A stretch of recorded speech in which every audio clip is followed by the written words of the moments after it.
Turf Today is brought to you by Toro. Innovation is a word that companies use a lot, but what does it really mean? For Toro, it's about more than chasing the latest fad. It's about understanding what's important to you and helping you solve challenges you face in your day to day. So, whether you want battery power that lasts longer or technology that works smarter, you can count on Toro to keep you ahead of the game. Visit Toro.com and see how Toro is always solving and always evolving. We are back with another installment of Ask the Agronomist with Ben Pease and the Andersons. And today's question comes in from somebody who wants to remain anonymous, which is exciting. So, yeah, you can ask a question and remain anonymous if you would like. They ask, it's pre-emerge time. What are your suggestions for teas and greens? Ooh, yeah, that's a good topic. We could spend the whole hour on that if we really had to, but we can boil it down to a couple things here. Teas. So if you're not using bent grass, it's and other cool season turf, we could use a mesotrione product. So we've got fertilizer plus mesotrione. And what that'll do is not have any effect on any of your divot mix germination going forward, because mesotrione doesn't stop turfgrass seedlings from germinating. So that's an advantage of using mesotrione in an area where you are maybe trying to get regrowth even a month or two into the season. Bent grass or warm season grasses, we can use barricade or dimension products. I think barricade's used more in the southern market than dimension, but either is a good option. But like I said, in contrary to mesotrione, it will stop germination from anything in your divot mixes because dimension or barricade stops turfgrass seedlings as well as weed seedlings. So that's a little bit of a downfall there. But fertilizer plus herbicide products are pretty good. There's versions of fertilizer plus mesotrione. There's multiple options from the Andersons and others in the dimension or dithiopyr plus fertilizer or the barricade prodiamine plus fertilizer. So dozens are available. We won't run through those, just because it depends on what fertilizer analysis you want to use and things like that, and what AI loading you want as well. For greens, really the main thing that we see used is our goosegrass crabgrass control, and that's by the Andersons. So that's your best bet for especially goosegrass control. Now, it does work on crabgrass as well. There's other options for crab, but if you're going after goosegrass pre-emerge on your greens, really that's your best option. With that product, though, make sure you do follow the label instructions carefully. There's some stuff on there about watering it in and using half rates twice to reduce some yellowing potential. So take a look at that if you are going with with goosegrass, crabgrass control. Greens, there's some dithiopyr options too. You can use smaller SGN fertilizer plus dithiopyrs. So there's a few options there, and it's got different analysis. There's a couple examples that we have that are 150 SGN. Yeah, 14014 has a 0.164% dimension, and we've got a 15010 that's got a 0.25 dimension on it. So as I mentioned before, watch the AI loading rates because that'll change your application rates.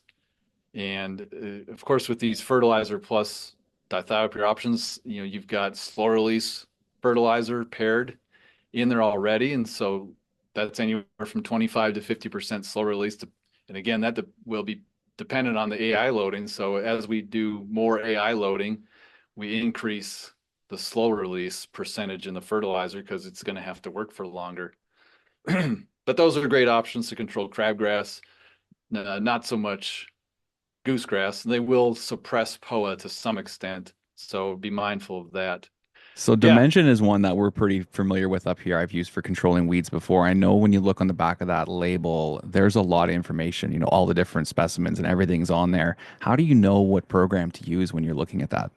good question. Yes, if you look at any of the dimension or dithiopyr products, you're going to see, I think there's four different programs.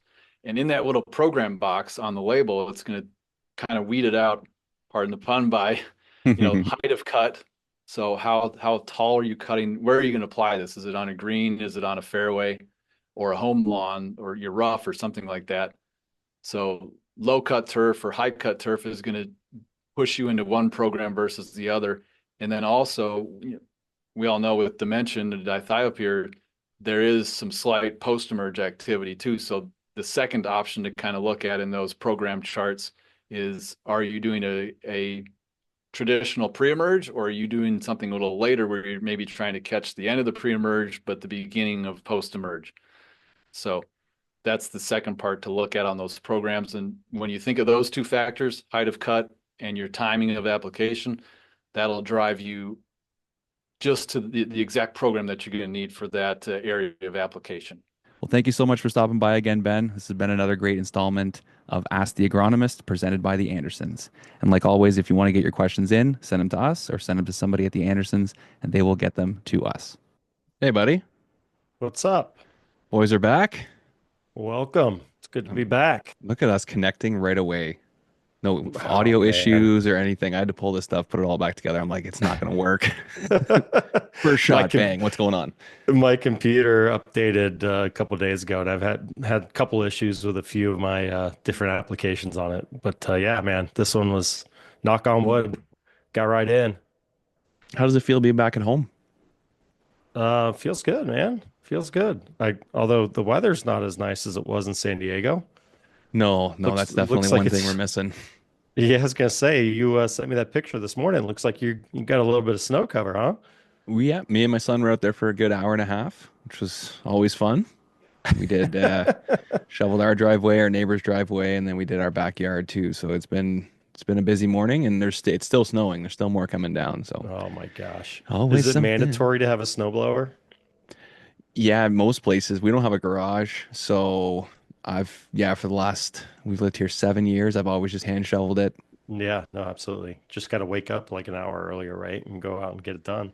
That is especially when you go to work early. It's something you got to Right. get ahead of, but not too bad. Usually this time of year, we're just plowing snow at the golf course anyways. So you're taking care of snow at your house and then you're going to work and taking care of snow at work and it's just fighting Yeah. the white stuff. Yikes. I don't know. Yikes. Did you guys not My get some down where you are? It was passing all the way through. we had a little bit. We actually had thunderstorms. I was blown Oh, away. Yeah, we had thunderstorms. I mean, literally, what's funny is we got the new stuff from Flash Weather that we were able to look at, and I pulled it up. We literally had lightning strikes within we probably had six of them within a mile of our house. I mean, wow. there was one. We were laying down. It was over the weekend. I was laying down and we were watching a show and all that. And just looking out my window, I literally saw one that looked like it was three houses over. I mean, it just it hit right next door. My son was doing some stuff on his phone and he comes downstairs and it's like, Dad, I literally felt that. He's like, I feel like I got electrocuted through my phone when that lightning hit next to us. He's like, my Whoa. hand is tingling a little bit. Like, holy moly. So yeah, no, we didn't get the snow, but we got some electricity in the air. It was nuts. Not used to that in February. No, that's different. That's definitely Yeah, different. definitely different. So what fresh off our San Diego trip, what stands in your mind? What stands out for you from a couple days or almost a week out in San Diego?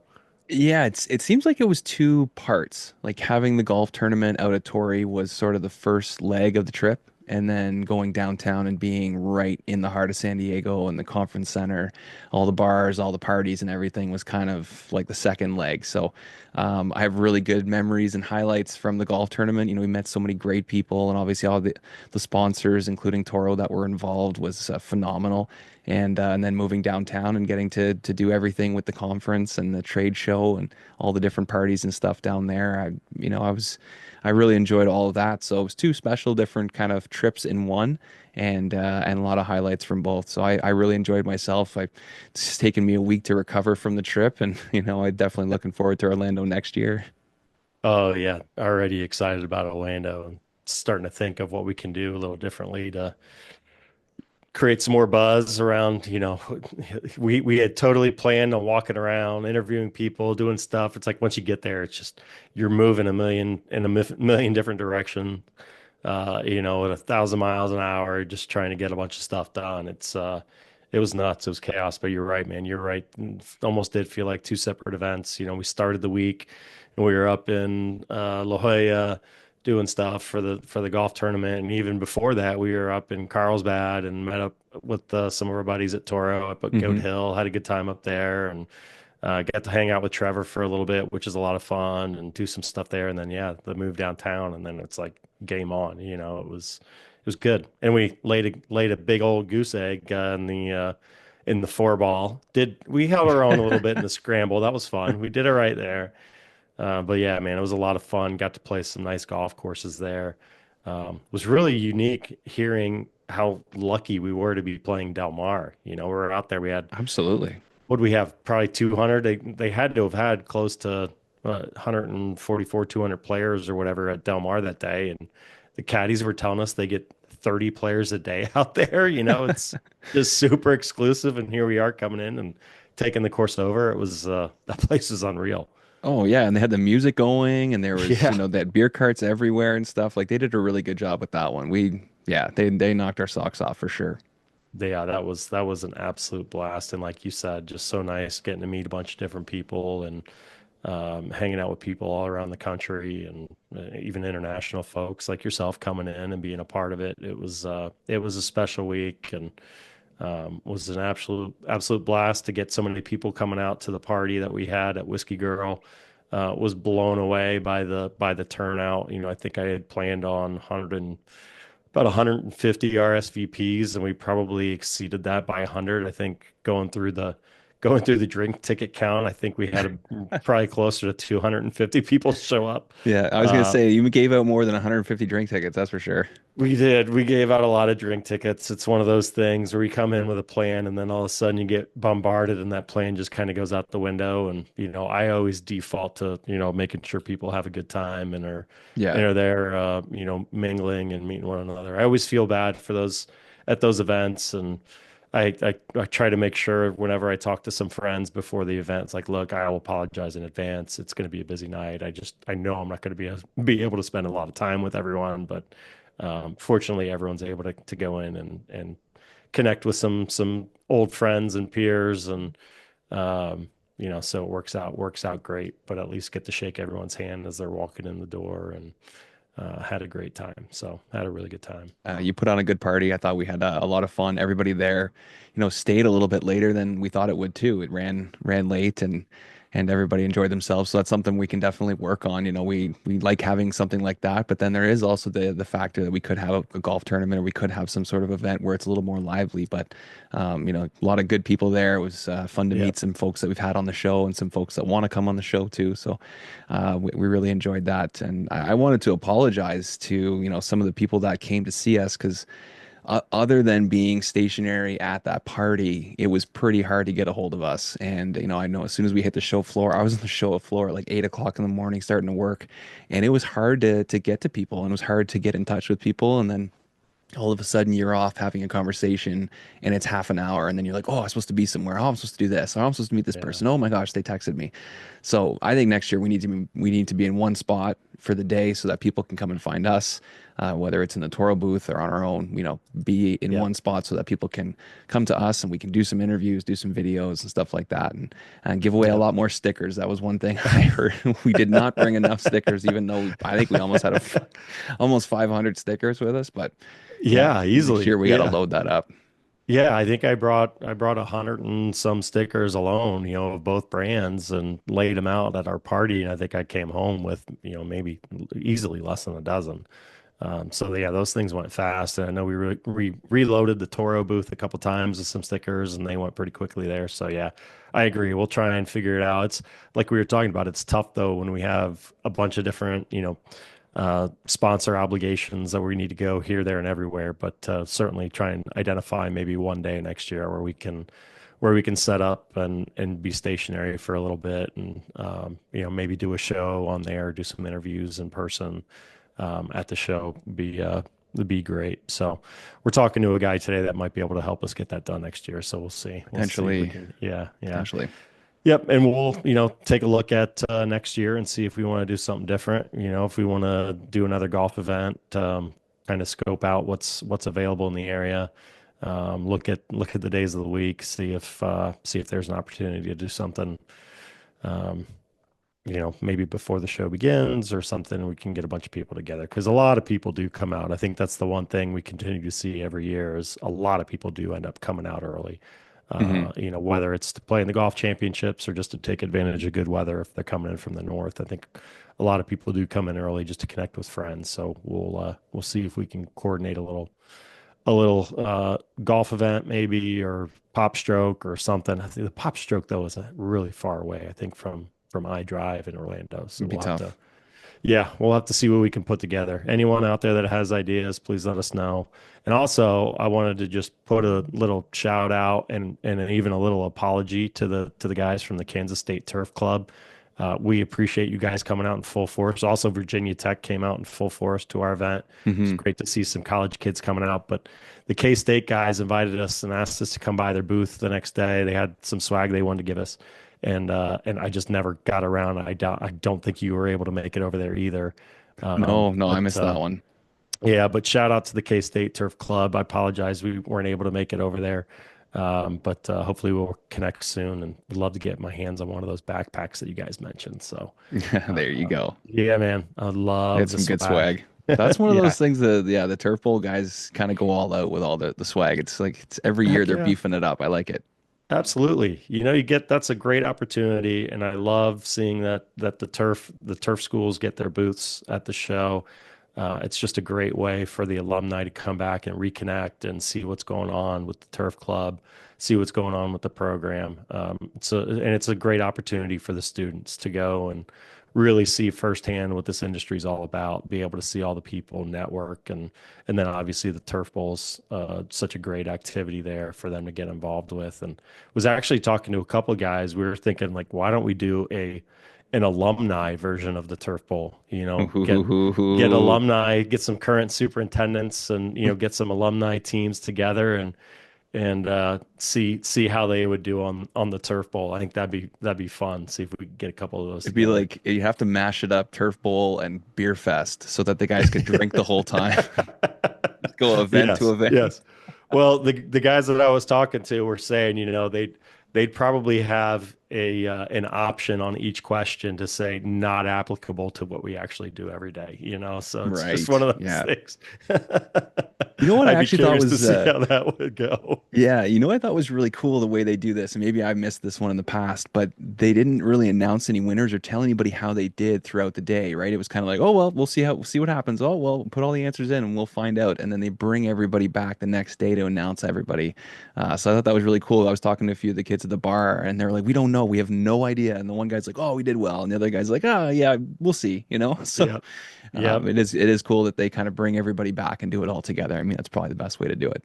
Yep, absolutely. No, it's cool. The closing ceremonies are always a good time, and there's always so much anticipation for the announcement of the results of that turf bowl. And once you see the announcements, you see all the alumni on Twitter and Instagram or wherever just going nuts and Everybody's sharing how bragging, whether yeah. yeah, it's it. That's it. Penn State defends or whatever it is. It's so cool the pride that people have in their alumni. It's a blast.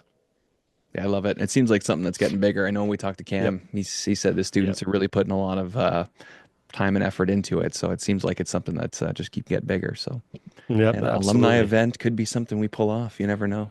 Oh man, that would be so much fun to do an alumni turf bowl. That would be Mhm. awesome. That would be awesome. There's some guys out there right now just nodding their head, going, "Oh, I want some of that." Yep, yep. Kyle Frederick, Chad Durrell, you guys are the brains behind that. So you guys have to spearhead the Ohio State team, just saying. There you go. Everybody get Yep. to wear their colors Calling them out. again. That'd be fun. Ye- Heck yeah, absolutely. Absolutely. We'll have to ask Kevin if they can put that in the mix for next year. Yeah, it's a good idea. Have Yeah. they said is 2027 going to be back in Arizona? I have not heard. I think potentially New Orleans. Ooh. Yeah. So I'm pretty sure because yeah, last year was Phoenix, this year's San Diego, so next year's Orlando, and then I've heard rumblings of going back to New Orleans. I was checking the website and I didn't see. Usually they have future dates. They don't go any further than 26 right now on the website. So all it Mm. says is Orlando.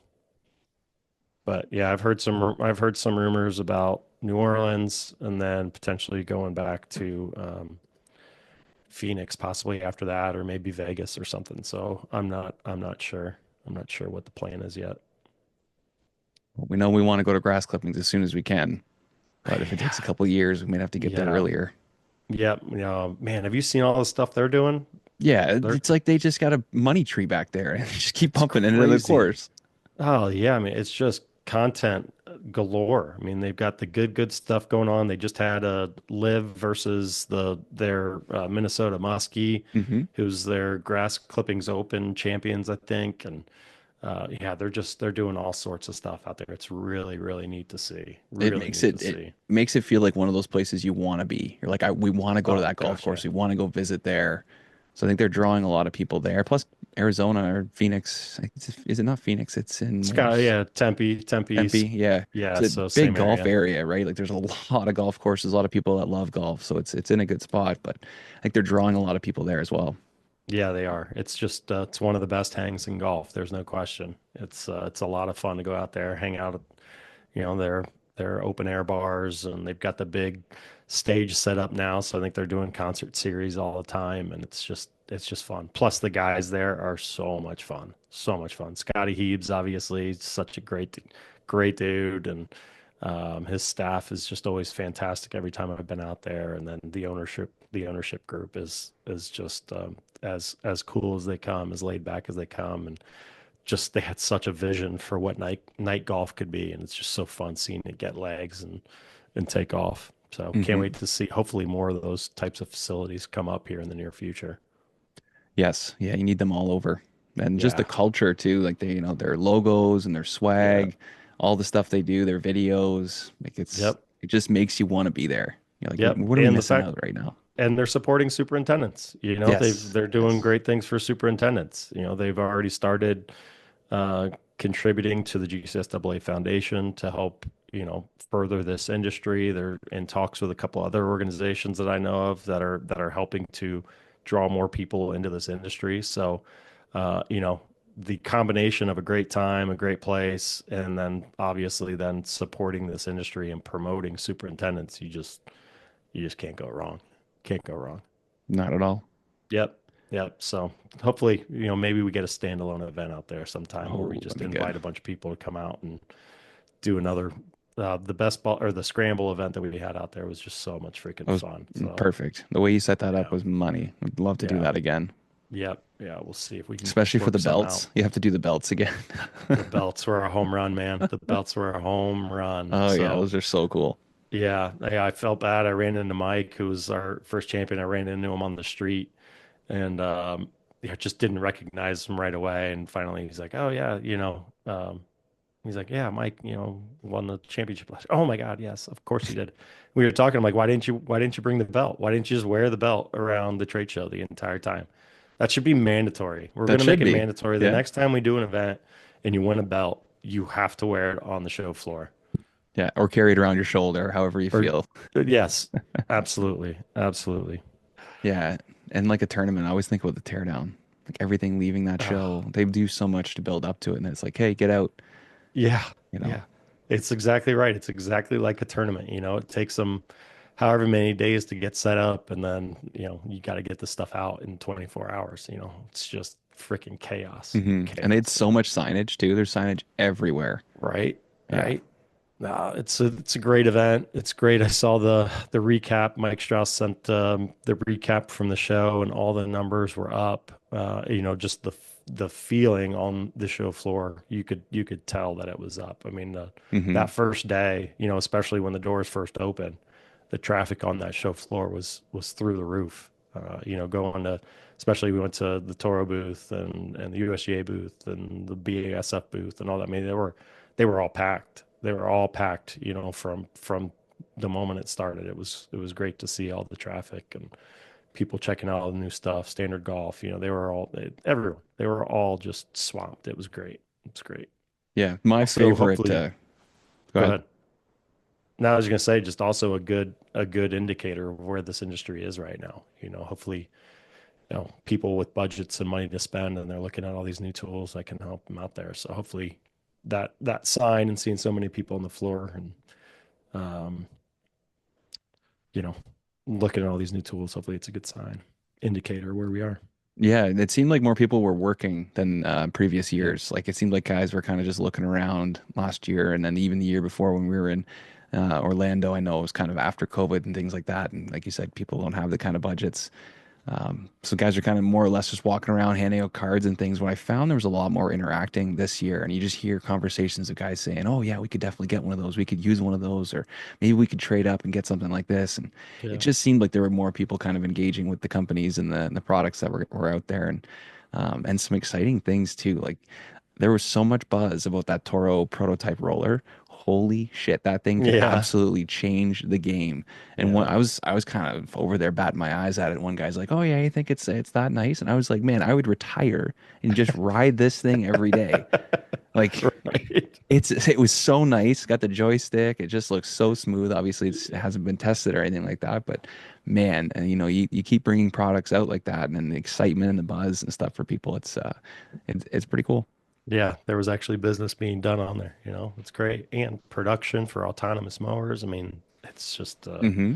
it's great. It's great to see where we are as an industry, all the innovations that are coming into this industry. Technology is obviously changing the game and all these new tools that integrate with other tools. And it's just, it's great to see. It's really great to see, giving data to these superintendents to make decisions. It's great. And that data is so important to have, especially now. A lot of guys obviously still do a lot of stuff by feel, and that's great. It is. It's an art and a science. But when you're going into these board meetings and stuff like that, it's so nice and so valuable to have data behind you to showcase to your board, to your committee, or whatever it is, the reasons why you're making these decisions. So it's nice to have all that stuff and have that all kind of um, continue to grow. There he is. Made Kevin, it. how's it going? How are you guys doing? Pretty good, Awesome. thanks. How are you? That's the important thing. You gotten any sleep the last couple of days? Oh yeah, I tell you what, no sleep going into show probably for a good month. I was out in California for the Rose Bowl. Go Buckeyes! Yes, sir. Oh, there Coming you out go. of the Rose Drops it Bowl. right away. Not even on the show for a minute. Yeah. We can bring it up about every 30 seconds if you like. Um, yeah, once we hit the ground coming out of California, there wasn't a whole lot of sleep to be had, and it takes a couple days. You come down off of the adrenaline high, right? Being so busy, sun up to sundown and then beyond that. Yeah, it was still waking up at 4:30, 5 o'clock in the morning, Friday, Saturday, Sunday, but finally Monday I was able to sleep a little bit. So yeah, it's starting to catch up. Good. That's good. Well, I'm glad you brought out the Buckeyes right away and your trip out to the Rose Bowl. I mean, what were you thinking going into the playoffs as a fellow Buckeye? After that game against the team up north, I had zero confidence in the team, but man, they pulled it out. Yeah, I think I was probably right there with you. It was pretty discouraging coming off of that game against the team up north. Um, to know how much talent that we had on both sides of the football, and then just to underperform the way that the team did. I shouldn't say the team really. I mean, it was a game plan. It's easy for me. I know nothing about coaching football, nothing at Right. all. But I can easily say that game plan was horrible. Um, nothing like not leveraging all of your talent and advantages and just, working to your opponent's strengths as opposed to your own. But yeah, I was concerned. I was afraid of morale, both on the coaching side as well as the player side. Were they just going to throw in the towel? Tennessee was talking a lot of smack. There was a lot of that really ugly orange color in the horseshoe. Um, the field goal posts were evidently there was already a plan to get him in the Olentangy, right? All of that stuff. It's like, oh man, they came out, laid down the hammer, and I think that's the best thing that could happen for Buckeye Nation and especially for Ryan Day is for them to be able to come in and run the table the way that they did. So good to be a Buckeye fan right now. Yeah. I would throw out the disclaimer though. I am not that guy. I'm not that guy. I know there's a lot of passionate fans for a lot of passionate programs. I try not to be that guy for Ohio State. I love the Buckeyes. I love watching the games. I'm going to cheer for them. win or lose, but ultimately I'm proud to be a Buckeye alum. My life does not change whether the Buckeyes win or lose. At the end of the day, it's a game. I'm not rubbing it in on the opponents. I'm not talking smack. I'm just enjoying it for the sake of enjoying it. And this year I'm gonna soak it in a little bit more. Absolutely. You're not one of the guys running down the street carrying the goalpost then. I didn't say that. I was gonna say we have you on video doing that, so You know what's funny? My brother went to Ball State his freshman year. He had this bright yellow, wind jacket or whatever, and Ball State ended up winning their conference championship. He's on the front page of their school newspaper in the front of the crowd carrying their goalposts out to where they dumped them in some pond on the campus. It was the greatest thing. Like, you had to be wearing this bright yellow jacket so you stand out like a sore thumb. Way to go, buddy. Way to oh go. my God. That was great. That was great. But yeah, no, I feel you. I'm the same way. I had a moment of weakness where I may have said something on Twitter about Coach Day. I immediately regretted that decision since they went on and won the championship. But no, I mean, just a great organization. I'm the same. Like, I won't lose sleep when they lose, but it's obviously nice when they win. So Yeah. So talking about your Buckeye roots, then, Kevin, tell us about your journey. Then, how did you went to Florida and now you're in Kansas? Talk about your career path here. Yeah, I grew up in north central Ohio, one stoplight town called New London.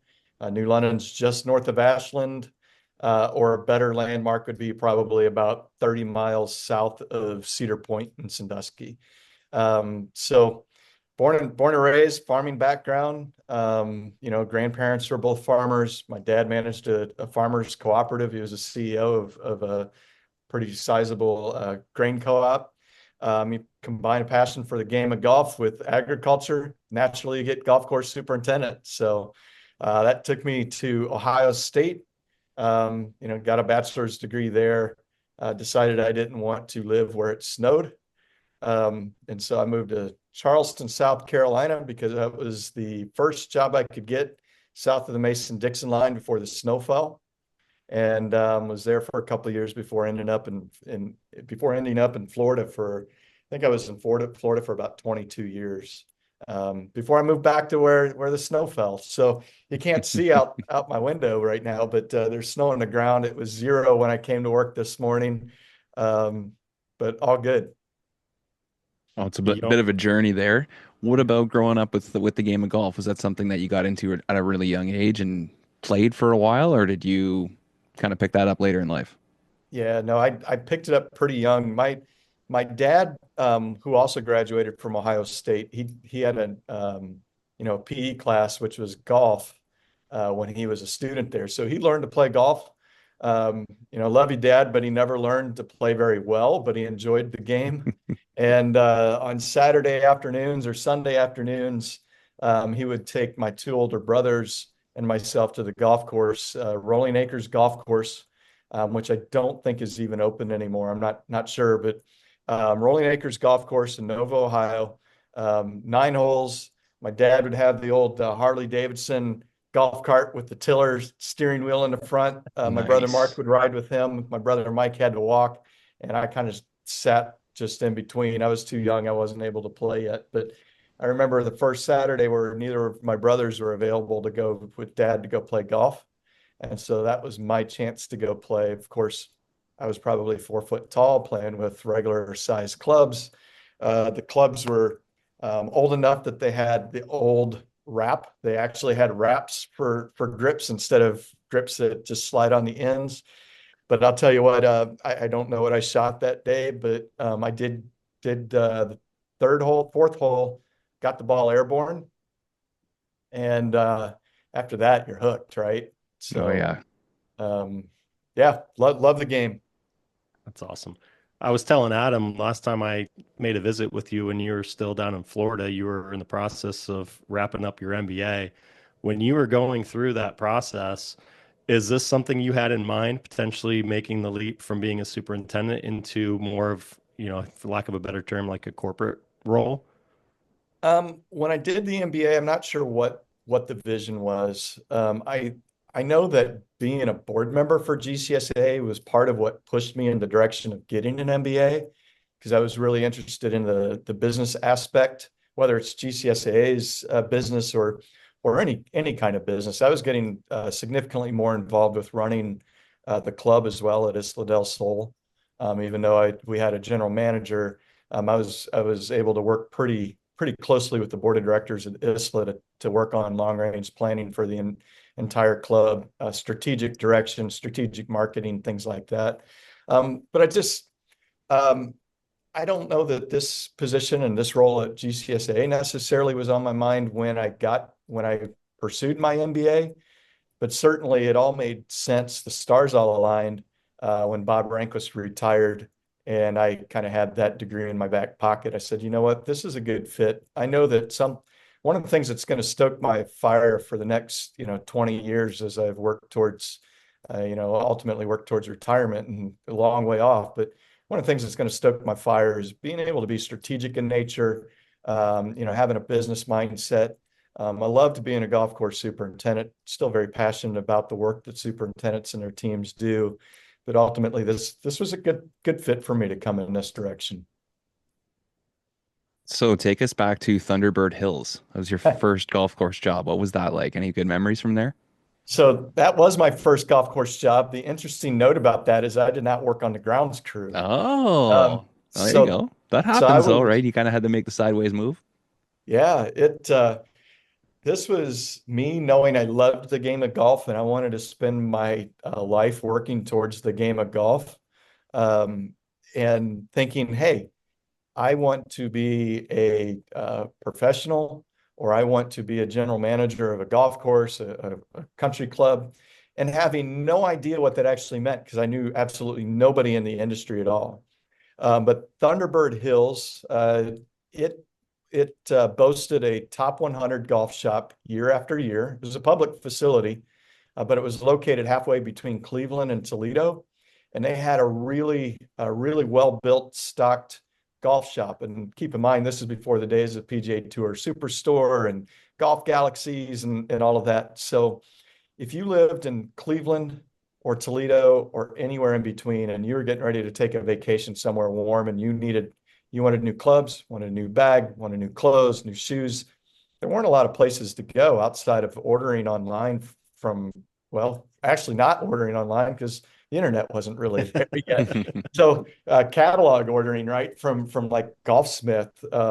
There weren't a whole lot of options. So I got a job there, and it was a lot of retail job throughout the day, as well as doing carts at the end of the day, parking all the carts, doing that kind of stuff, running trash, tapping kegs, you name it, cleaning bathrooms, you name it.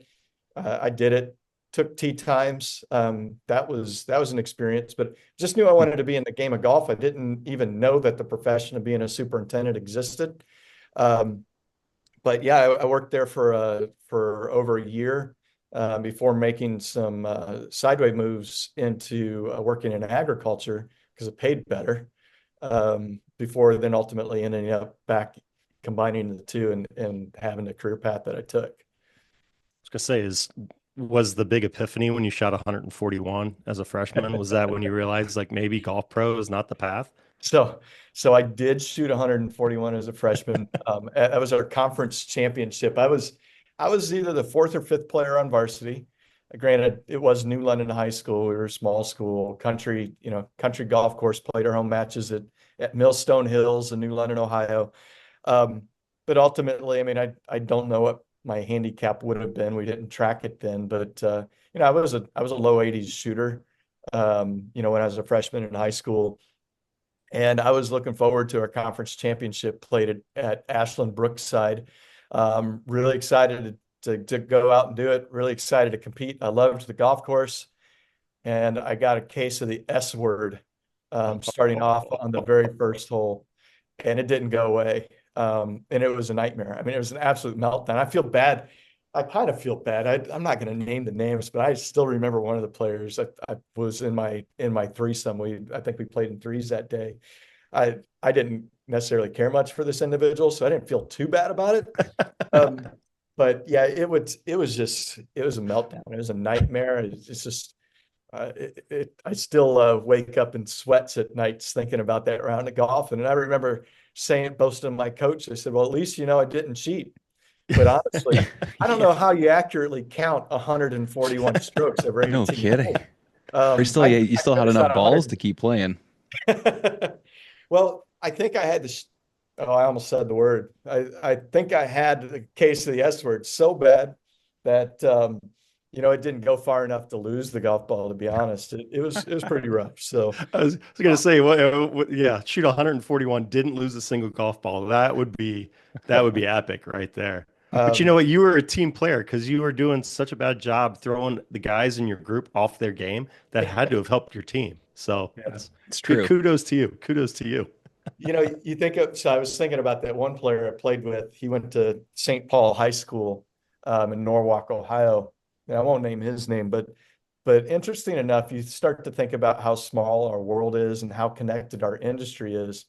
It was 2023. I was in Milwaukee, Wisconsin, representing GCSAA at the annual meeting for the Architects Society, and I'm standing there at a reception and I see a guy that looks awfully familiar. I'm like, so I go over and I talk to him. I wasn't talking to anybody at the time, and he was just kind of standing there. And I struck up a conversation and asked him where he's from. Well, I'm in Ohio, and I'm working for Jason Straka, and who I've gotten to know over the years as well in the industry. But we started talking a little bit more, and I'm like, well, where are you from originally? Where'd you grow up? And he said, Norwalk. I said, did you go to St. Paul? And the conversation just evolves. And yeah, sure enough. I mean, Ben Wheeler, the exact guy I thought he was. He played number one golfer for St. Paul High School, and we played against each other in high school. And we've crossed paths a couple times since then.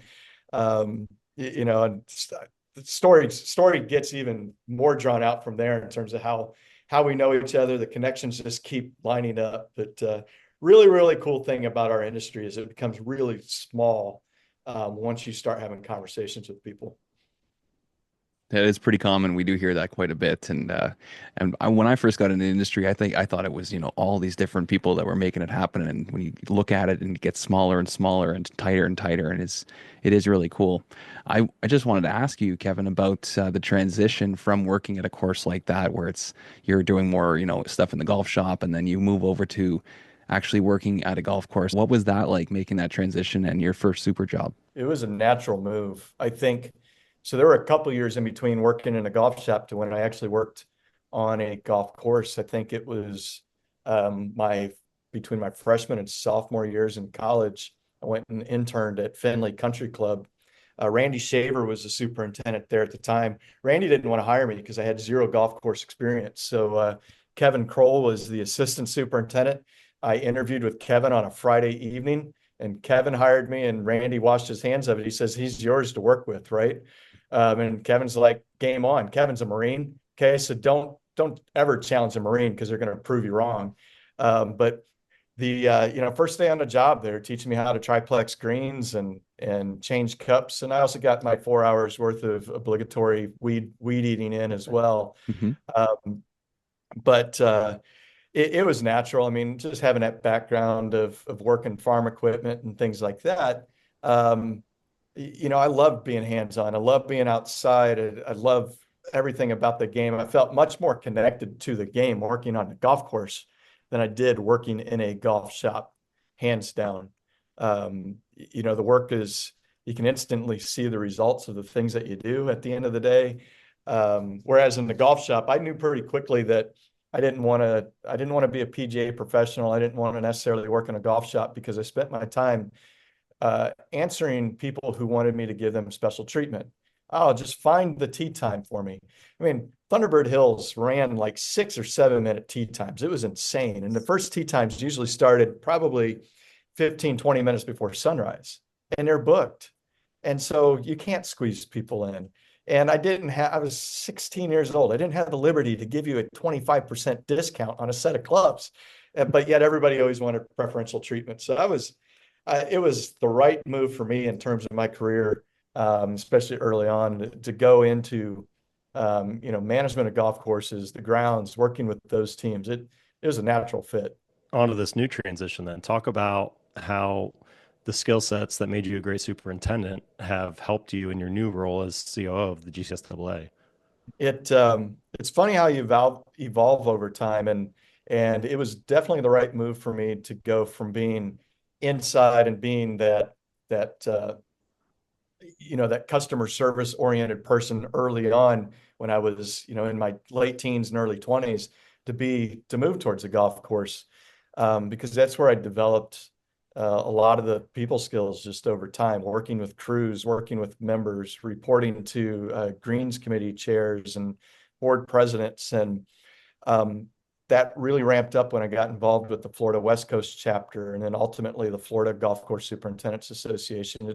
You start growing those skills and realizing where you enjoy doing some of those things, whether it's putting together presentations or formalizing budgets or making strategic plans, making long-term plans for the golf course or for the chapter or whatever it might be. But that's what led me to being on the board of directors or running for the board of directors for GCSAA.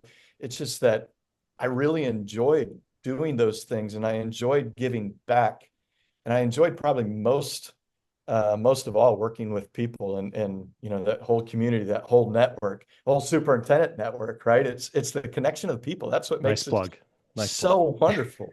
Yeah, you can go ahead and Venmo me that for the plug too. You got it. You got it. But I think about where I had evolved in and where my skill set had grown as a superintendent and what I was bringing to Isla del Sol. The things I loved most about my job when I ended up leaving Isla were people and projects.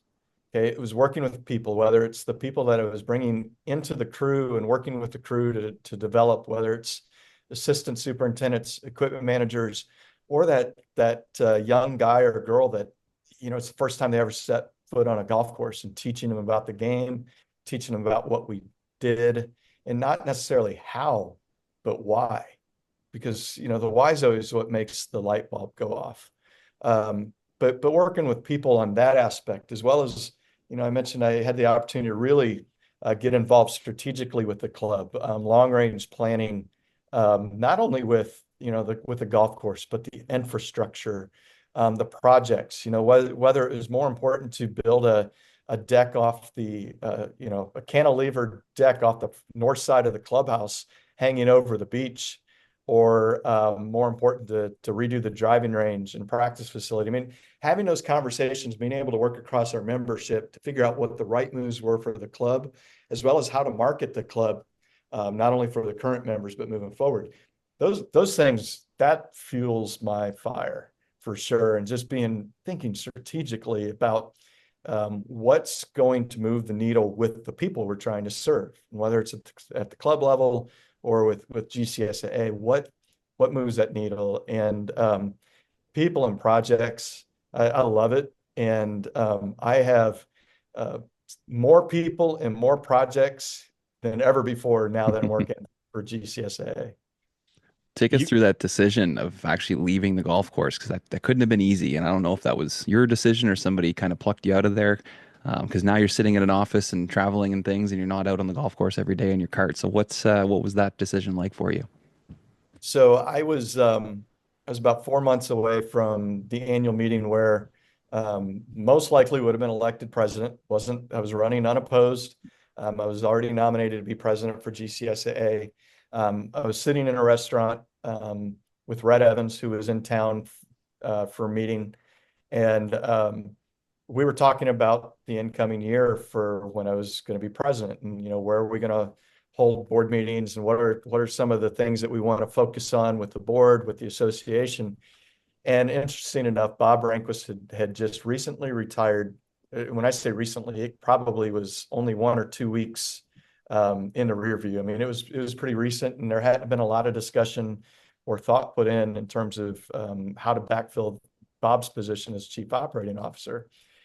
And while Rhett and I were having conversations about what the next year was going to have in store, there was always this, we'd start talking more on operations as opposed to board level things. And I think over the course of dinner and a meeting in the hotel lobby, that it seemed a light bulb kind of went off for both of us that, hey, you know what, this could be a good fit. And then it's the question of, oh, geez, I need to go talk to Melanie. Melanie's my wife, and I need to go talk to Melanie because I don't know what she, number one, would think about relocating to Kansas.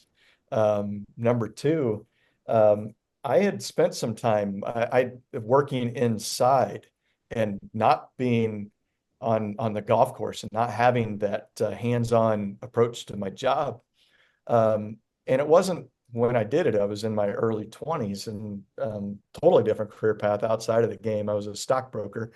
But knowing that, hey, that wasn't a good move for me. I didn't respond well to not having that tangible part of my job. And talking with her through that to see, hey, have I evolved enough? Have I changed enough that this would be a good fit? And she actually gave me the confidence to know that, yeah, you're not the same. You're not the kid you were when you're in your early 20s. You've changed and your skill set's changed and your comfort levels changed. She says, this is the perfect fit for you. You should pursue it. But it is a leap of faith. While while I knew GCSAA very well from a member standpoint, and I'd been to show a million times. I had taken the education. I was a grassroots ambassador. I'd been a national golf day. I had done best management practices. I mean, I was a consumer of everything that we do through GCSAA. Plus, I knew the board and business side of it. You think, it's easy, and you're going to step in day one, and you're going to hit the ground running. But let me tell you, when you spend 20 years in your career as a director and an expert over the things that you're responsible for. I mean, nobody at Isla del Sol knew my business better than I did. Nobody knew the grounds. Nobody knew those things better than me in terms of what needed to be done and how to operate. And I come in an organization now that, we have 18 different departments. And every department has a director, and those directors are subject matter experts.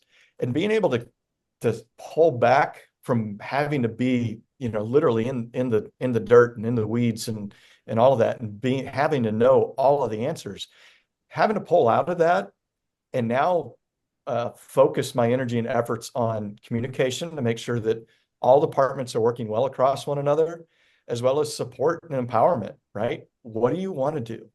And what do you need to do? And how do we make sure it gets done? How does it fit into the business plan for GCSAA? How can we make it happen? And it took a little bit of evolution. Took some learning to figure out where and how I could be most effective.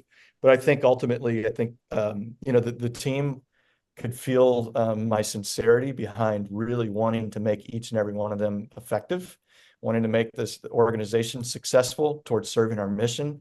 And our mission revolves around our members. Ultimately, I think, almost 2.5 years later, we're in a good place, and cylinders are firing, and I think we're moving in the right direction. That's really good. So a lot of good stuff going on there at the GCSAA, and you're definitely the right man for this role, and appreciate everything you're doing. Kind of a two-part question here. Number one, obviously you guys do a lot of great work for this industry, but I just want to know, how much fun is it working for the GCSAA? And then I guess number two, I want to know about some of the initiatives you're really excited about for the future. I have a ton of fun working for GCSAA, and I think it's because there's great people here. If you've ever had a chance to either come to headquarters or engage with our team somewhere, whether it's here at headquarters, certainly we had over 11,000 people engaging with our team last week in San Diego. Or if you've worked with them on committees or task groups or National Golf Day, or you've seen some of our team members come to the chapter level, you'll realize that our team is made up of really good people. It's when we make new hires or when we're going through an interview process for a new person at GCSAA, one of the things we talk about is what it's like to work for a purpose-driven organization. Because you can always go work for Apple or Google or, whatever, XYZ company, right? And some of the challenges with them is it's very, very bottom line driven. Okay. Those companies their success is based on making shareholders money. And if you're not making shareholders money, you got to do something differently. And that's not the case here at GCSAA. What we do is the money we bring in, and yes, we want to bring in money, but the reason we bring that money is every penny we bring in is turned around and invested back towards our members and back towards the industry. It's about making our members' lives better, making the industry better, making the game of golf better. And so it's a lot of fun when you come to work every day, knowing that your focus is impacting people's lives. We talk about it all the time, whether it's in our monthly all-team meetings or our weekly department leadership meetings. We talk about the fact that we're changing lives through the game of golf, and that might sound like a bold statement because well, what are we doing? We're providing education to members at GCSAA, or we're going to National Golf Day, or we're lobbying on the Hill, or we're working with regulators about product availability and regulations and things like that. But at the end of the day, the things that we're doing changes lives.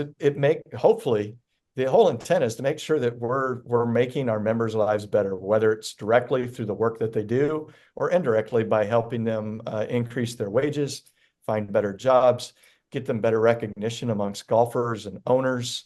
So it's a lot of fun when you come to work and you're making an impact. I think about when the hurricanes rolled through, and I was working with the communications team, specifically GCM Online, and some of the articles we were putting out there, and communication we were putting out there. And a lot of times the team gets to write a lot of copy and write a lot of articles that tell some stories. But actually, specifically, the work we were doing around hurricanes was directly trying to figure out a way to get help to those in desperate need in that moment, whether it was in the Carolinas, Georgia, Florida. But we were actually making direct impact with people. And at the end of one of the calls or meetings that we had, one of the team members I was working with turned to me and she says, "I've always heard you talk about this, but now I have chills because I'm feeling it. I realize that today I made a difference in somebody's life." And ultimately, that's what we talk about. Whether it's the sales team that's trying to sell exhibit space at show, or whether it's the learning and career development team, workforce development team, government affairs, we want to make a difference. And there's nothing more satisfying or gratifying than when you're actually able to see that come to fruition. So I have talked in depth about that. I don't even remember what the second half of the question was. I know one was about how much fun is it. If you can't tell by now that I have fun coming to work every day, I don't know what else I can say, but it is a lot of fun.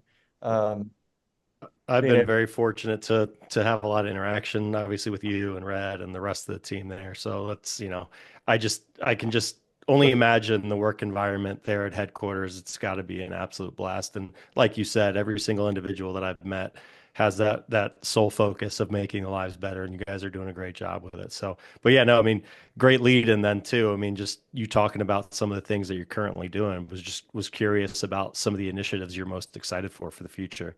Yeah, so before I get into a few of those initiatives, I do have to talk one more thing about fun, and that is the fact that, hey, we do have wonderful people here. You've mentioned Rhett. Rhett's our CEO. I know he was on just before the holidays and, talked about his climb on Everest. But, Rhett's pretty inspirational, not only to those outside of the four walls here at GCSA, but to those of us inside the four walls as well, within the team. But we try to be lighthearted at times, try to make sure that people realize that it's not all business, that we try to support each other, families, friends, outside interests and all of that. But Rhett's a practical jokester at times, and he likes to pull some pranks and do some things. Well, people also like to get back at Rhett. And so I was listening to that podcast actually this morning on my way into work. The one when you had Rhett on. I wanted to do a little bit of homework to see what some of the last messages were that were shared. But in the background of that podcast, I could hear a cricket chirp. So I don't know if you guys picked up on that, but Did somebody not. during chapter delegates had put a couple of noisemakers in his office that sounded like cricket. So I could hear it about every, 3 to 5 minutes. I could hear this cricket chirp. Funny thing is, Rhett couldn't hear them. It's in a tone that it's such a pitch that he couldn't hear it. But we try to have some fun here, certainly. But Oh, it's amazing. I'm gonna have to go back and listen to it again, Yeah, listen that's for so the funny. chirps. Little hidden practical joke. That's so good, boys.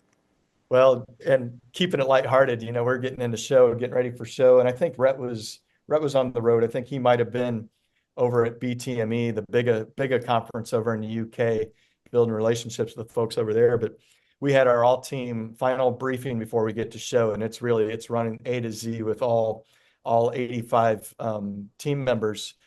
And our theme at show was catch your wave. Try and just play fun on San Diego, get people excited to get out of the cold and go to San Diego. And hey, San Diego's a big surf town. Well, it was 6 degrees that morning, and trying to pick up where Rhett would normally be. I showed up late, and I'll say late with quotation marks, to the team briefing because I was carrying a surfboard and I was wearing board shorts and flip flops to get the team totally stoked go to San Diego and have a good time. But those are just the things that we like to do, is just make sure that everybody's having fun and really excited about the work that we do. But the work that we do, though, a lot of big initiatives. And GCSA is a big ship. It's a big animal, and sometimes it takes a little bit of time to get some things to fruition. So there's things that we've been working on and talking about since I was even a board member that are about to come to fruition here over the next year, and some of them already have. But when you think about the work that we try to do and the things that we do at GCSA, we always first rely on our member needs survey. Every year we take a survey of our members to find out, hey, where are we hitting the mark? Where are we missing the mark? And what are your biggest challenges that you face? And I can tell you, first and foremost, several years running now, the number one item on that list has been labor, right? And I don't think that's a surprise to anybody. It's been labor.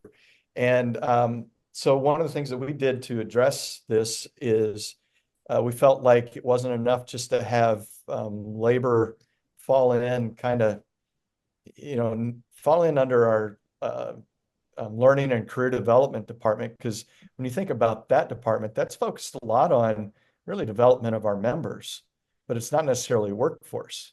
So a year and a half ago, we started a new department called First Green and Workforce Development. Now, I think a lot of the listeners will be familiar with the First Green program, and that's our was STEM education. It's now STEAM education program, where we connect with local schools and youth programs, bring them on the golf courses to teach them valuable skills, around science, technology, engineering, arts, and math, using the golf course, right? Well, First Green it's a community program. We're just trying to build relationships with communities and do something good for kids. But number two, it is a pipeline. We're planting seeds with kids that, hey, golf's a pretty cool sport, and it's also an opportunity for you to have jobs. But sixth graders working on golf courses is probably not going to happen anytime soon. But we brought this in, First Green. It used to be a chapter program, or worked under the chapter umbrella, but we created our own department, First Green and Workforce Development.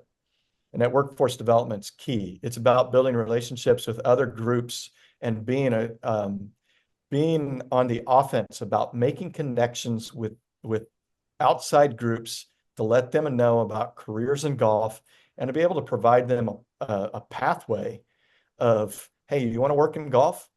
You never worked on a golf course. You're a high school kid, you're a college kid, you're a military veteran, you're retired, you're in between jobs, whatever that is. wherever you are in life, if you have an interest in working in golf, being able to take you, talk with you, learn about what makes you tick, and figure out where you plug in, figure out where your future could be in the industry. And so through these efforts, we've developed what's called a career pathway.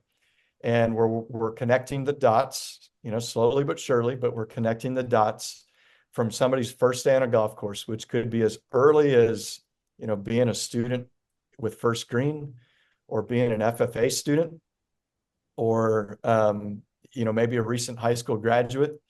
But being able to connect those dots every step of the way and providing somebody a pathway from day number one to the next step, to the next step, to the next step, all the way up to becoming a certified golf course superintendent, if that's where the path takes them.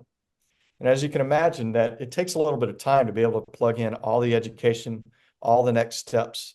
And trust me, GCSAA isn't the only provider, and we want to work with other providers to figure out where they can leverage and fit into these various steps along the way. But we're trying to be able to provide that pathway, that guidance, and that engagement across people who would be fulfilled with a career in the game of golf. So career pathways is being developed. Step number one is what we're calling a greenkeeper level. As you can imagine, greenkeeper level is that entry level. Most of us who ran golf course grounds crews, we often call our entry level employees greenkeepers or operators or groundskeepers, something along those lines. And we're working on, we'll be rolling out later this year the skill sets where we feel that this is a level one greenkeeper, and being able to help superintendents train to those skills, give them a roadmap on how to train employees to be competent, both in skills as well as knowledge, to being a competent greenkeeper. So then they can take that and use that as their stepping stone to the next logical point, which could be an experienced equipment operator, or it could be a foreman or an irrigation tech or spray tech, but starting to connect those pathways. We're rolling out training videos in May. May has 31 days last time I checked, so I'm not sure if it'll be May 1st or May 31st, but we've got our first series of our video training series that will be greenkeeper focused, rolling out. That will be accessible by all of our members to be able to take and train our crews. And if you think back in the day of the VHS tapes, I think a lot of us that have been in the industry for a while remember some of the VHS tapes that were out there. I think there were DVD versions as well later on. But it was about, a lot of the basic skills of this is how you mow a green, this is how you cut a cup, this is what a golf course is, because we all hire a lot of employees that have no idea about the game of golf and don't realize that they shouldn't be doing they shouldn't go driving full speed past the foursome that's putting out on the green, right? But being able to give that basic understanding to our golf course crew, bringing them up to speed, and that they may not get it all within the first time they watch a video, but it's a resource that the superintendents and assistant superintendents can use. That, hey, you're going to watch this video, it's going to give you some familiarity. I'm going to teach you the task, but I'm going to have you continue to watch the video on your own time, because seeing it, hearing it over and over and over will help you understand how to change the cup, the mechanics behind it, how you select hole locations, things like that. So, and this is just labor and workforce development. That's just one of the small initiatives that we're talking about. But it's a key one, especially for 2025, 2026, 2027. FFA, formerly known as Future Farmers of America, but FFA, 1 million high school students across the country, that have an interest in agriculture, horticulture, working with their hands, science, those different aspects. We had them at show. We put them through the first ever National Turfgrass Science Invitational that was endorsed by FFA. They competed very, very similar to the Turf Bowl program that we've been running for 31 years, maybe 25 years. I don't remember how long Turf Bowl's been around, but it's been a long time. Yep. But very similar in nature to where we bring the college programs here. We did it with high schoolers this year. And what's monumental about that is once that these competitions exist, programs want to start teaching the curriculum. So we have turfgrass curriculum we can get in the hands of VOAG and FFA instructors so they can start teaching lessons about turfgrass. And these light bulbs can start going off in these high school kids that know they like being outside, know they like working with their hands. They've got this familiarity and this, they're drawn to this, and now telling them that, hey, there's an industry out there where you can make good careers, not only as superintendents, but look at the salaries that assistant superintendents are now making, that equipment managers are now making, and hopefully we can continue to move that trend for our skilled team members as well, our technicians. So really cool what's going on with FFA. More to come there. Although I'm asking anybody listening to the podcast, reach out to us. You don't have to do this on your own. You don't have to reinvent the wheel. We can help you connect. If you can help us make the connection, we can get you the information. We can give you the talking points. We can even sit next to you in those meetings with the high schools and the instructors to figure out how to get the programs in their hands, or at the FFA state conferences. We want to be there. We want to help. So veterans programs as well. I could keep going on and on about. You've got a lot going on, Kevin. We got a lot. That's just workforce development. I mean, yeah, I know, right? That's one of the 18 departments, right? That's crazy. That's right. I saw a bunch of those jackets. So we were talking earlier. We met with a couple guys at the show. Something you should think about as an alumni turf bowl. We were talking like each school get it 4 current superintendents, and let's test their knowledge, see what they've retained over the years. Just making a note. And a perfect time to do that could be next year, and in Orlando, when the show's in Orlando. And why next year? Because GCSAA will be celebrating our centennial in 2026. Yes, nice. It'll be, You coming back to Sylvania for that? that is definitely on the radar. I'd love to make sure that we're there in Sylvania, September 13th, if possible. If not the 13th, somewhere right around that window, right? To celebrate where all of this took place and where Colonel John Morley brought together that great group of visionaries to make sure that our industry had a support group, a support network to not only bring in the camaraderie and the support that we all know that we still rely upon today, but also to share the education and the tips and tricks that work. We still say it, right? What's unique about our industry is the fact that you can be a competitor with the facility up the road, but yet you're willing to loan them a piece of equipment, take a look at what they've got going on, talk them off the ledge when when the general manager or greens chairman's breathing down their throat. And so, yeah, we'll be celebrating 100 years of Colonel John Morley and the vision that he had, that has evolved to our 20,500 plus members that we have around the world. But this would be a great tie-in, right? Some of the alumni groups, we're looking at it across all aspects. In fact, I was just immediately prior to coming to this call, our senior leadership team, we just started having a quick debrief coming off a show last week, and already talking about, hey, what do we need to be focusing on making sure that we truly celebrate all aspects of the organization when we're in Orlando celebrating our centennial. Well, you guys do. Our members. Yeah. You're all a part of it. We want to make sure that you're celebrating the centennial. This isn't our celebration. This is your celebration. Yeah, it's about the people, right? right? Well, Kevin, you guys did or do an incredible job. Our industry would not be where it is today without all the hard work of everybody that's been a part of the organization, whether it's somebody at the top like yourself, or somebody who's just working their local association and trying to be a part of this big thing. It's been incredible. I know we don't have you for that much longer, but we did want to bring you on today to talk to you a little bit about the conference and just how successful you thought it went, some of the things you guys kind of went through leading up to it, and how you're feeling kind of a week or so after. We're still we're still on a bit of a high, to be honest, and that's a good thing to say. I mean, not to say that things were 100% perfect. I think if you have a show that size, there's always going to be little mishaps, missteps, something's forgotten, something doesn't come to fruition, whatever it might be. But ultimately, there's been years where we've taken some criticism that show wasn't good enough for one reason or another. Maybe we forgot to recognize the right people. Maybe an event didn't pull off the way it should.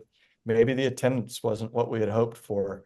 I could go on and on. And I'm never upset with criticism. Hopefully it's constructive in nature, but I'm never upset with it because obviously it's somebody's experience that we need to be aware of. And but I'll tell you, this year coming out of San Diego, the feedback's just been tremendous. The number of phone calls, texts, emails, letters to myself, to Red Evans, to other team members, to our board of directors. It's been very positive. And I think the thing that most people continue to talk about is it's the energy. Okay. There's just a great vibe. There's a great energy. People were excited to be there. And we don't take for granted the fact that, hey, you just have to have a show. Everybody should come to show. You have to be there. If you're not there, you can't do your job. And the reality is you don't have to come to show. You choose to come to show. I think you're missing out if you don't come to show. I truly believe that. But what do you get at show? Well, you get education. Well, you can consume education at your local chapter. You get our industry partners often provide their own educational outlets. You can take education online. You can take it through your extension agency. So not trying to tell people don't come to show, but the reality of it is you can get your education elsewhere. You talk about the trade show.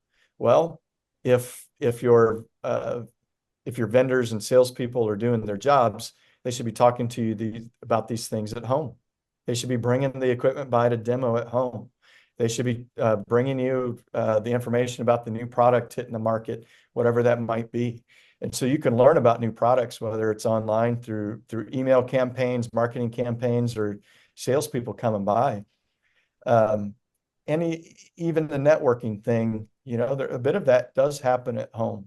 But there's only one place that our entire industry, not just domestically, but the world, our industry gets together, and that is at our annual conference and trade show. And I think just bringing it all together is the experience that you're missing if you don't come. So do you have to be there?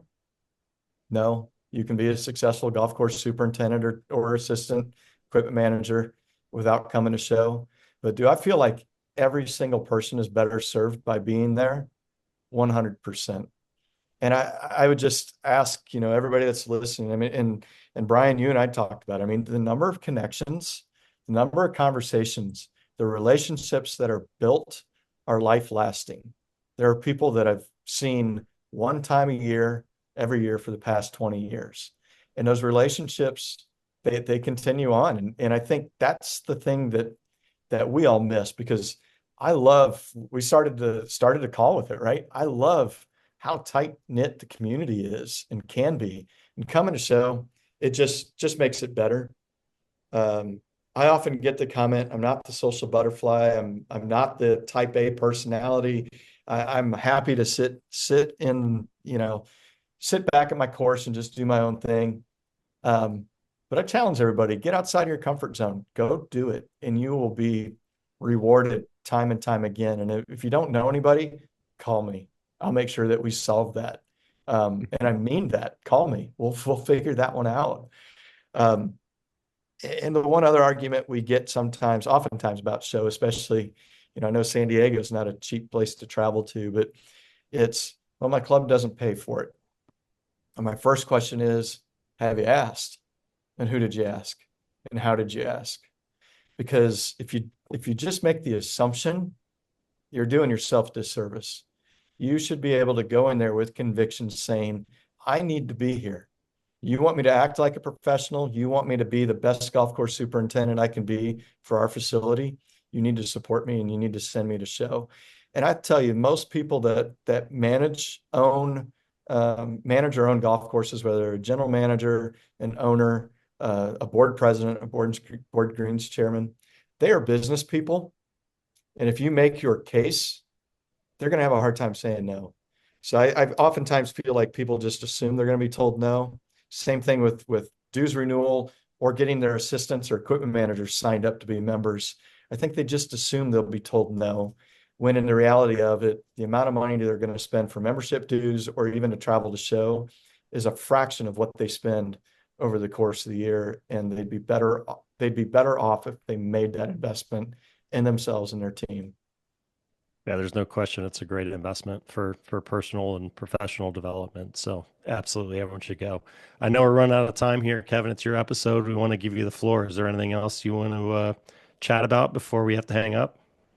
I would just say that if you can't tell, I'm passionate about GCSAA, passionate about our members and the organization. I can tell you our staff's every bit as passionate. And I can tell you that my experience over the past 2.5 years, especially, is a lot of people have great ideas. And a lot of times they're sitting there saying, why isn't GCSA doing this? Or, a lot of times there's other providers that are doing things that are in tandem, or maybe not in tandem. They're I don't want to say competition, but they're very similar to things that we're doing at GCSAA. And rather than do everything in a vacuum, I'm urging the industry to have more conversations on how we can better do this together, because I believe that we're all better together. So if you're having that idea, why isn't GCSA doing this? Well, maybe we are, or maybe we haven't thought of it. So call us. Let's figure out how we can do it better together. Or if somebody else is out there doing it, great. Let's figure out how we can complement each other rather than compete with one another. Because the game of golf is awesome. The game of golf changes lives. It impacts people. And without the golf course superintendents and their team, we don't have the game of golf. Our members, our teams are essential to the game. And we're not shy about saying it. So let's figure out how we can do it better together. That's awesome. I know I can just tell you quickly, we've had a lot of people reach out to us and ask us for training videos. So the fact that you guys are doing that is huge, and that's something we can just push and say that's something you guys should be a part of. Get your GCSAA membership, and then you can have access to all that stuff, because I don't think anybody's watching those old VHSs anymore. If they are, they're pretty grainy. I think a lot of things have changed. It's certainly like looking at the uniforms and clothing that everybody was wearing at the time. Oh, yeah. Even the equipment, right? How far has the equipment come along? Oh, man, it's crazy. It's slightly outdated. Awesome. Well, Kevin, this has been fantastic. I appreciate you jumping on and spending some time with us this morning. Always great to see you, and look forward to seeing you in Orlando, if not sooner. I appreciate the invite. I appreciate the work that you guys do as well. I mean, we talk about community and connecting people, and appreciate what you're doing there to make that happen. And like I threw out there before, let's figure out a way to keep complementing and collaborating, and we'll keep making our industry better one day at a time. Absolutely. Love it. Love it. You got 5 days before Red Evans finds out that you guys put something in his office. So I don't know. I can't wait to figure out what his retaliation is going to be. It's so good. So good. Can't wait to listen back to that. Yeah, it's funny. Awesome. Well, go get to your next meeting, Kevin. Again, thank you so much for your time, and we'll chat soon. Appreciate it. Thanks, guys. Thanks a lot, Kevin. Take care. Yep. That's so funny. I'm so glad that nobody told us about that, because I wouldn't have been able to keep a straight face. No, I would have been listening the entire time. Oh man, I guess maybe we didn't pick up on it. Maybe we did, and it was just like, hey, there's a cricket or something like that. And I didn't hear it. I legit, like, as soon as we hang up, I'm going to go back and I'm going to listen to it. That's fantastic. So I think it's so funny. Like, yeah. Well, that's why I asked him that question, right? Because obviously we talked to Rhett. We've interacted with a lot of people within the organization, and they're extremely passionate about what they do. They're extremely passionate about this industry. They all have the people of this industry in mind. And I can just tell the work environment there would just be such a blast when you get that many people together with that much energy and that have the personalities that they do. Just have to imagine that it's just an absolute blast each and every day there. God, what a place to work. Yep. What a Yep. spot. It's not too bad. And like you said, they get criticism. Yeah, they would. Yeah, I mean, every organization is going to get criticism. We get criticism about what we do. I mean, Hmm. that's just the nature of how things go. But at the end of the day, their heads and hearts are in the right place. And like you said, and I got this all the time too when I was running associations. There are so many people that have ideas and all that kind of stuff. And at the end of the day, as a member of an association, you are going to get out of it what you put into it. So if you're sitting on the sidelines and saying, well, why aren't we doing this? Why aren't we doing that? Speak up, go attend a meeting, volunteer for a committee, whether it's at your local or the national association. Jump in and get involved, because that's the only way you're gonna implement change, is if you are involved. Again, you're gonna get out of it what you put into it. So don't, definitely don't sit on the sidelines. Get out there and make your voice heard, and be a part of the change if that's something that you think needs done. And those guys are so accessible too. Like Yeah. there's got to be a lot of organizations where it's like you can't just call them up and ask questions, or you can't just get involved. But they're literally saying, give us a call. If you have Yep. questions, if you guys have ideas, things that we should be doing, you want to see, let us know. So don't just feel like, oh, I'm an assistant at this course that they've never heard of or something like that. Like, no, they want to hear from you. So get Yeah. involved and reach out to them. Yeah, obviously they've got staff of 80 some people there in Lawrence, Kansas, but there's also board members. There are several I can't remember the exact number, but there are board members kind of sprinkled throughout the country. There's the GCSAA field reps that are through different regions throughout the country. So there's a ton of different ways that people can get in contact to the association, and again have their voice heard. So they're extremely accessible. They're extremely open to listening to ideas. So yeah, again, I mean, if you see something that you're thinking of that you want to see done, reach out. It's that simple. We didn't talk about the Eagles yet. We have not talked about the Eagles. We have not. They won me That's some fun. cash, buddy. They Did won me they? some Attaboy. cash. Yeah, Nice. Nice. yeah. I hit send on the Eagles just a little bit before the game, and I immediately regretted that decision. But man, did it work out well. Oh yeah, it paid off for you. It I was good. I heard Vegas made so much money because most people bet on Mahomes and on the Chiefs and stuff. So I think they made just a bucket of money out there. Yeah. I mean, hard not to bet on the Chiefs. I mean, Hmm. just, such an explosive, dynamic team. And the Eagles just came in and just punched them in the mouth. I was not expecting that at all. Not at all. No, Nor no, I was thought Vegas. no. All the scripts you were hearing about, it was going to be a tight game and things like that. So yeah, the Eagles just ran away with it. And Jalen Hurts, there was still a lot of controversy and people thinking he couldn't do it and stuff like that. And his interview after, he just walks up to the cameras. Is that what you want to see? I didn't see that. I'm That about to was go back it. and look Yeah, that he up. had this huge chain on with this just Oh, all big diamonds and everything. He just, is that what you wanted to see? that is outstanding. Yeah. No, it was great. I mean, that defense, the way they were attacking Mahomes as soon as he got the ball, Yeah. if he was in the pocket for 3 seconds, someone was on him. Oh yeah. It No, they were was all over him. insane. It Yeah, was fun to it was a watch. great game. That was a great game to watch. So Yeah. now we go without football for another 6 months or something. So it's Yeah, gonna be now it's all hockey. All hockey all till hockey. they hand over the Stanley Cup and then it's all golf. Yep, yep. So we've got what NHL wraps up in April usually, right? I think the June is when the Well, they Stanley go that Cups. long. Oh yeah, it's a long playoffs. Yeah. Well, I'm a Yeah. Blue Jackets fan. We never make it past April, Oh so yeah, I okay, kind of yeah. think that's when the season ends. So, That's right. That's right. That's usually like that up here in Ottawa too. But yeah, we've got a chance of making the playoffs this year here in Columbus. So we'll yeah, see. yeah, We'll it's see. been good. And last Yeah. night we watched the first game of the Four Nations Cup. Canada won in overtime against Sweden. Ooh, That was pretty exciting. So we'll nice, get to see the rest of that. Some of that stuff might get finalized before this episode comes out. So nice. Well, yeah. my son informed me last night that there's a PLL box league, so professional lacrosse. So they've got a lacrosse league, so I'm gonna have to go check that out because that's been something fun. My son started playing last year, and now I'm hooked. Oh yeah. It's the most entertaining sport I've ever seen. So We much have a fun. we have a team here in Ottawa. It's rough. Those Oh guys, yeah. oh my gosh. And when they fight too, it's just two guys. It's just a street fight. Like they're not on skates or anything, and No. they're barely wearing any equipment. Yeah, yeah, very few pads. It's crazy. I watch, again, our kids play. My one son is a goalie, the other son's attack.